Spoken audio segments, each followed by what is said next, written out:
मिलेगा, लेकिन जल्द ही उसे 50,000 रुपए मिलेंगे। यह एक बढ़िया योजना थी। उसने सोचा कि वह एक लैपटॉप खरीदेगा, ढेर सारे गेम खरीदेगा। इस बार YouTube में एक गेमर को गेम खेलते हुए दिखाया गया और कंपनियां उसे अपने गेम खेलने के लिए भुगतान कर रही थीं।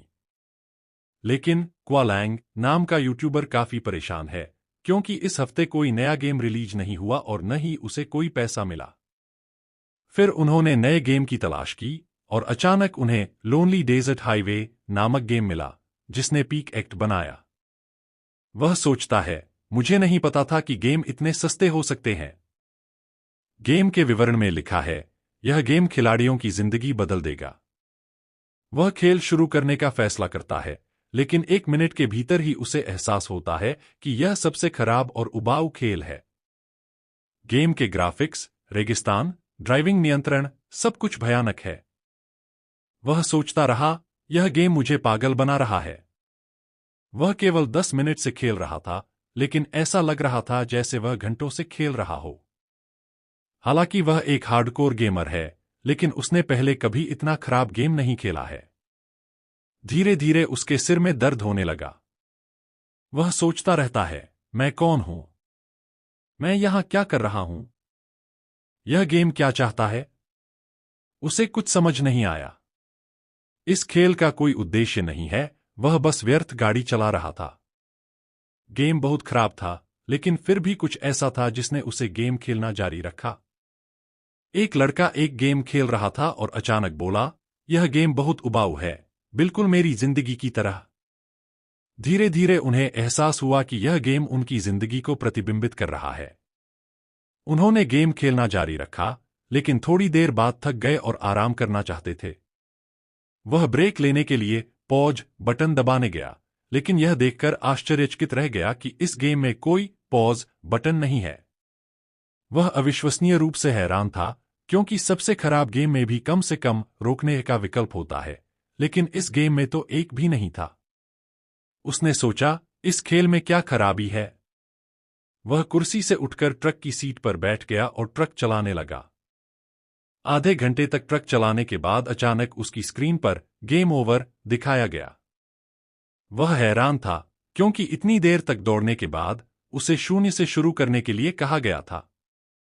उसने सोचा, मैं अपने YouTube चैनल पर यह अजीब गेम खेलूंगा, कम से कम इसे कुछ व्यूज तो मिलेंगे। उन्होंने अपना वीडियो YouTube पर अपलोड किया है। 2 सप्ताह बाद उन्होंने देखा कि लोग उनके वीडियो पर टिप्पणी कर रहे हैं, यह गेम दिलचस्प लग रहा है, मैं इसे खेलूंगा। उसे समझ नहीं आ रहा था कि इतना खराब गेम होने के बावजूद लोग इसे क्यों खेलना चाहते हैं। इसके बाद एक शख्स ने 8 घंटे तक गेम खेला, स्क्रीन से अपनी नजरें नहीं हटाईं। 8 घंटे बाद जब उसे लगा कि उसने गेम खत्म कर लिया है, तो स्क्रीन पर एक पॉपअप दिखाई दिया, बधाई हो, आपने अपने जीवन के 8 घंटे बर्बाद कर दिए हैं। इससे उन्हें गुस्सा आया, लेकिन आश्चर्यजनक रूप से खेल में उनकी रुचि बढ़ गई। उनके YouTube चैनल को लगातार व्यूज मिलते रहे। लोगों ने कहा, खेल अद्भुत है, मुझे इसे अवश्य खेलना चाहिए। गेम के निर्माता पिकाचू यह देखकर हैरान है कि उनका जानबूझकर गंदा गेम लोकप्रिय हो गया है। उसने सोचा, ये लोग इतने पागल कैसे हो सकते हैं? इतना गंदा खेल खेलने के लिए सहमत हैं। उनके गेम को 20,000 लोगों ने खरीदा। उन्होंने सोचा था कि वह 50,000 रुपए कमा लेंगे, लेकिन हकीकत में उनका मुनाफा इससे कहीं ज्यादा निकला। उसने सोचा, मैंने जानबूझकर एक खराब खेल बनाया है और हर कोई इसे पसंद करता है। यह कैसे संभव है? इस बीच जब पिकाचू अपने लाभ का हिसाब लगाने बैठा तो उसने देखा कि उसने 70,000 रुपए जीत लिए हैं, लेकिन उसके खाते में केवल कुछ ही बदलाव हैं।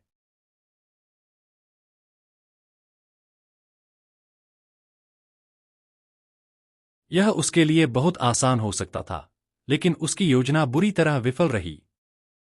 अब उसे अपने कमाए हुए पैसे को खोने से बचाने के लिए एक नई योजना बनानी होगी। फिर वह एक नया विचार लेकर आता है। उसका मयंक नाम का एक दोस्त था। वह जानता था कि मयंक सब गड़बड़ कर देगा। इसलिए यदि वह मोयनका को अपना बिजनेस पार्टनर बनाता है, तो निश्चित रूप से उसे एक के बाद एक नुकसान होगा। उसका दोस्त थोड़ा हैरान है क्योंकि उसने कभी नहीं सोचा था कि उससे ऐसे मामले में मदद मांगी जाएगी। फिर पीक, व्यक्ति का नाम, मयंक को डिनर पर ले जाता है और उसे बहुत महंगा खाना खिलाता है। मयंक को समझ नहीं आता कि उसे इतना महंगा खाना क्यों खिलाया जा रहा है, लेकिन वह खाने का पूरा आनंद लेता है। मयंक पूछता है, तुम इतनी जल्दी करोड़पति कैसे बन गए? लेकिन पीक अंदर से बहुत दुखी थी। वह झूठ बोलता है, हाँ, मैंने कम कमाया है, केवल 700 रुपए, जबकि हमें 50,000 रुपए की जरूरत है। मेरे पास केवल 30 दिन हैं और इस दौरान मुझे 3 लाख रुपए से अधिक खोना होगा। अगर मैं पूरी राशि खो सकता हूं तो मुझे 3 लाख रुपए मिलेंगे। पीक भी कहता है, मयंक, क्या तुम मेरी कंपनी में काम करोगे? मैं तुम्हें पैसे भी दूंगा।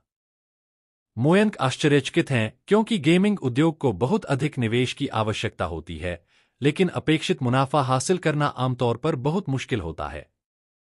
वह पूछता है, तुम्हें इतना पैसा कहां से मिला? पीक झूठ बोलता है, मैं वास्तव में एक अमीर परिवार से हूं और मेरे परिवार ने मुझे बहुत सारा पैसा दिया।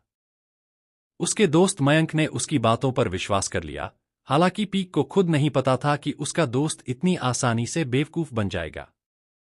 क्या आप गेमिंग उद्योग के बारे में कुछ जानते हैं? मयंक ने पूछा। पीक जवाब देता है, नहीं, मैं कुछ नहीं जानता और मुझे सीखने की जरूरत नहीं है। हम ऑनलाइन कोड खरीद सकते हैं। तब मयंक ने कहा, लेकिन हम बहुत सारे पैसे बर्बाद कर देंगे। बल्कि हम इस पैसे को कहीं और निवेश कर सकते हैं और अधिक कमा सकते हैं। पीक क्रोधित हो जाता है क्योंकि वह वास्तव में पैसा कमाना नहीं चाहता है, वह इसे खोना चाहता है। लेकिन वह खुद को शांत करता है और पूछता है, क्या आपने लोनली डेजर्ट हाईवे गेम के बारे में सुना है? मयंक जवाब देते हैं, हाँ, मुझे उस गेम के बारे में पता है। पीक फिर कहता है, मैंने यह गेम बनाया है। मयंक पूरी तरह आश्चर्यचकित हो जाता है और उसे विश्वास नहीं होता। वह कहता है, क्या तुमने सचमुच यह गेम बनाया है? अब वह पीक पर भरोसा करता है और कहता है, मैं तुम्हारे साथ काम करने के लिए तैयार हूं। पीक एक किताब की दुकान में भागता है और सोचता है, मैं वास्तव में कड़ी मेहनत कर रहा हूं।